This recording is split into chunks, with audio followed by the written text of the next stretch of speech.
Fais de ta faiblesse une force, comme Nabila Vergara.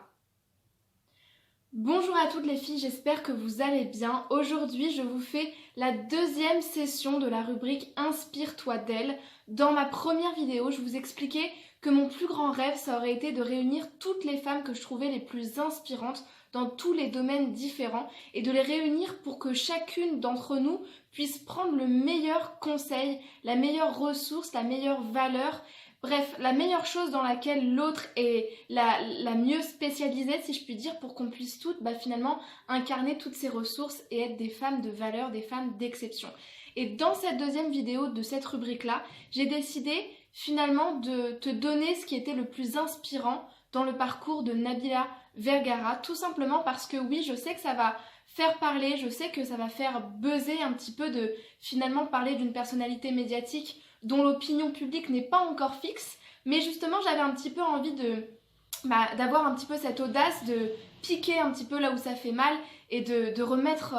les choses là où elles sont en fait, et de dire que y a certaines personnalités qui oui certes ont eu un parcours compliqué, mais qu'on aime ou qu'on n'aime pas sont aujourd'hui devenues des femmes d'affaires, des femmes de pouvoir, des femmes d'influence et des femmes surtout inspirantes. Donc je vais tout de suite commencer. Mais avant ça, je me présente rapidement, je m'appelle Chloé Mercaer et j'aide les femmes à prendre confiance en elles, à développer leur féminité et à incarner la posture de véritables femmes d'exception. Je vous laisse tout de suite avec le reste de la vidéo. Qu'est-ce que vous voulez renvoyer au monde et qu'est-ce que vous voulez dans vos relations? Quelles sont vos valeurs? Quelles sont vos exigences? Quelles sont vos normes en fait? Et que si tu basais ta réussite personnelle et ton bonheur sur tes relations amoureuses, t'allais forcément être malheureuse. La clé que je voulais vous donner dans cette vidéo, c'est que pour moi, vous êtes votre seul baromètre.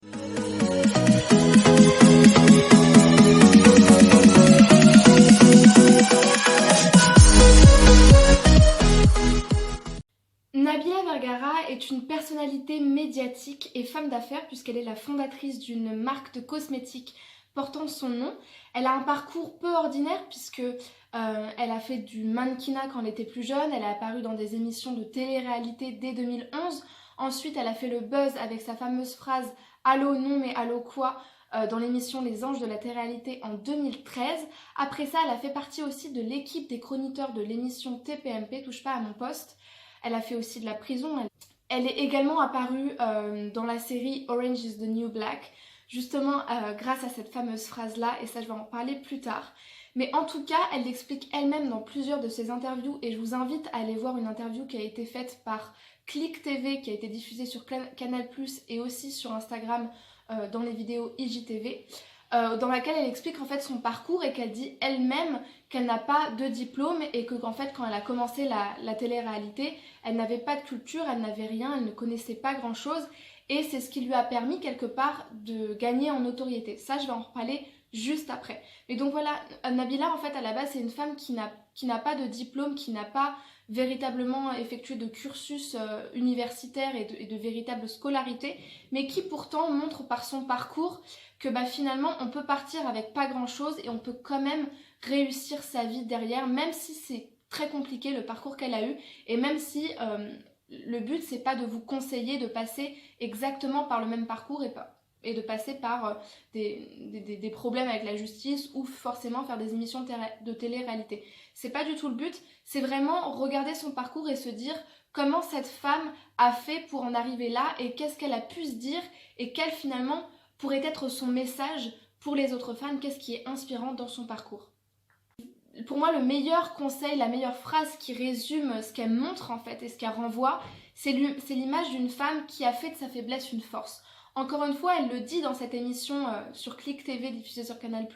dont je vous parle, dans laquelle en fait elle parle donc de son fils, de son père, de son parcours, de son manque de culture et de cursus universitaire lorsqu'elle était plus jeune. Et finalement, arrive un moment dans l'émission où le chroniqueur, le présentateur lui demande « mais finalement, on vous prenait pour une idiote, on vous prenait pour une fille stupide, mais est-ce que quelque part ce serait pas vous qui nous aurez pris pour des gens stupides, et est-ce que ce serait pas vous qui nous aurez pris pour des idiots ?» Et elle répond un petit peu avec un sourire aux lèvres, et moi j'ai adoré ce passage-là. Elle répond en tout cas c'était peut-être pas ce que je me disais sur le coup, mais c'est vrai que j'en ai joué. Et ça, j'ai trouvé ça intéressant de se dire que finalement, consciemment ou inconsciemment, elle s'est dit tiens, les gens remarquaient que j'avais des lacunes dans tel domaine, mais plutôt que de le cacher et finalement d'en faire une faiblesse et de le garder dans le domaine de la vulnérabilité, de quelque chose que j'ai pas envie de montrer de moi, de quelque chose que j'ai envie de cacher parce que je l'assume pas, elle a totalement forcé le trait. Elle a totalement assumé le fait que elle n'avait pas forcément de vocabulaire, elle n'avait pas forcément de culture, elle n'avait pas forcément tout de suite les réponses, tout de suite les explications qui lui venaient, les choses qu'elle comprenait tout de suite. Et elle en a joué, elle l'a mis en scène, et c'est quelque chose qui lui a permis de rebondir plus tard. Elle a été notamment la fondatrice d'une émission qui s'appelle Allo Nabila, ça c'était aussi en 2013. Finalement, ça montre bien qu'elle a rebondi sur ce que les gens pointaient du doigt, mais quelque part sur ce que les gens aimaient, puisque les gens ont trouvé ça facile de se dire non mais cette fille elle est totalement débile, mais on va regarder son émission parce qu'elle en joue, et ça c'est très très fort, parce que finalement ça montre qu'elle a été capable d'assumer tellement sa faiblesse qu'elle l'a tournée comme une sorte de force et comme quelque chose qui pouvait la différencier des autres, et qui a permis, et là je pense que on le voit assez par sa notoriété et par sa réussite, qui a réussi à faire de sa faiblesse véritablement un tremplin, un levier dans sa réussite personnelle. Aujourd'hui, l'opinion publique par rapport à Nabila, je la trouve encore mitigée, je la trouve pas très très fixe, parce que finalement, c'est comme s'il y avait une sorte de flou, on ne sait pas vraiment quoi dire d'elle, on sait pas vraiment si on se met encore dans le clan qui finalement sont des puristes à toujours dire cette fille c'est une fille totalement débile, non mais c'est n'importe quoi, non mais allô, ou finalement on se range dans le clan de ouais, enfin quand même, c'est une femme d'affaires, c'est une femme qui est riche, c'est une femme qui voyage, c'est une femme qui crée des choses. Et moi personnellement je me rangerais plutôt dans le deuxième côté des choses, mais en fait la question n'est pas là, la question c'est plutôt d'être capable de se rendre compte du parcours de cette personne, de se dire ok, on aime la personnalité ou on l'aime pas, mais en tout cas c'est indéniable sur le fait qu'elle a réussi à faire de sa faiblesse une force. Je pourrais pas dire qu'elle a totalement réussi à changer l'opinion que les gens avaient d'elle, mais en tout cas elle a réussi à montrer aux gens qu'en partant avec pas grand chose et en faisant avec ce qu'on a, et surtout en ne cachant pas les faiblesses qu'on a, en ne cachant pas ses vulnérabilités et finalement ses défauts quelque part, si on considère que le manque de culture est un défaut, en tout cas pour la vie sociale peut-être, on peut s'en servir pour faire quelque chose de plus. Et moi je trouve ça inspirant, mais c'est surtout inspirant sur le côté psychologique un petit peu de la chose, et de se dire mais en fait finalement si j'assume ce que les autres pointent du doigt en me regardant, si j'assume ce que les autres utilisent contre moi pour s'en moquer, et je peux en faire une force, je peux en faire une sorte de bannière, une sorte de message à grandir et à brandir haut et fort pour dire finalement on peut plus m'attaquer sur ça. Elle a été au-delà de la critique, elle a été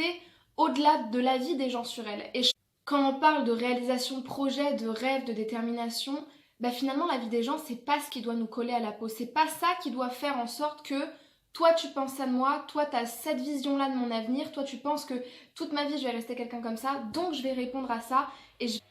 Et ce que je trouve que montre bien le parcours de Nabila, c'est le parcours d'une femme qui finalement s'est pas arrêtée à ce qu'on prévoyait pour elle, à ce qu'on prévoyait pour son devenir et pour finalement la possibilité d'évolution d'une fille stupide qui n'a zéro culture. Elle a été au-delà de ça, et finalement, et c'est ça qui me parle beaucoup, c'est qu'elle a vraiment fait ce qu'on appelle prove them wrong en fait. C'est vraiment, elle leur a prouvé qu'ils avaient tort, elle leur a prouvé que finalement quelqu'un qui n'avait pas forcément de culture ou de cursus scolaire à son actif pouvait être plus que quelqu'un qui n'a juste pas de culture. En fait, elle a dépassé l'image que les autres avaient d'elle et que les autres avaient voulu lui assigner. Et ça, c'est vraiment super, super inspirant les filles. L'idée que finalement, vous devez vous efforcer et vous évertuer à dépasser ce que les autres prévoient pour vous et ce que les autres pensent de vous. Montre aux autres qu'ils ont tort s'ils pensent que tu vas juste t'arrêter à ce que les autres pensent que tu es capable de faire. Montre-leur qu'ils ont tort si tu penses que les autres finalement pensent que tu es quelqu'un de stupide et que tu peux pas faire mieux que ça. Prouve-leur qu'ils ont tort et prouve-leur que finalement tu peux atteindre tes objectifs et tu peux avoir cette meilleure vie, cette meilleure version de toi-même, et que tu peux faire ça, que tu en es capable. Cette vidéo touche maintenant à sa fin, elle est terminée, j'espère qu'elle t'aura plu, j'espère que ça t'aura inspiré, voire que ça t'aura un petit peu étonné de voir que ouais, dans des personnalités médiatiques qui sont encore aujourd'hui critiquées, qui sont encore dont l'opinion n'est pas totalement fixe, on peut trouver quelque chose d'inspirant, on peut trouver quelque chose d'admirable. Et dis-moi en commentaire si ça t'a étonné ou si toi aussi tu pensais la même chose et si tu trouvais que finalement son parcours était inspirant. Dis-moi quelles sont tes 3 plus grandes faiblesses. Allez, on va commencer avec 3. Dis-moi quelles sont tes 3 plus grandes faiblesses et comment tu peux faire en sorte qu'elles deviennent des forces, qu'elles deviennent des boucliers et qu'elles deviennent des remparts aux critiques, des remparts aux négatifs et des remparts tout simplement au jugement des autres sur toi. Dis-moi ce que tu veux accomplir et que tu penses que les autres ne te pensent pas capable de faire ça. Est-ce que tu as envie vraiment de leur montrer qu'ils ont tort? Je m'arrête là, je te fais des gros bisous. Et surtout, n'oublie pas de t'abonner à la chaîne pour faire partie de la communauté des femmes qui entreprennent des choses, des femmes inspirantes, des femmes de valeur. Et surtout, ne manquez aucune vidéo puisqu'il y en a une tous les matins. Je te mets en barre d'infos mon compte Instagram parce que je suis présente sur Instagram. Et je te dis à très vite. Au revoir.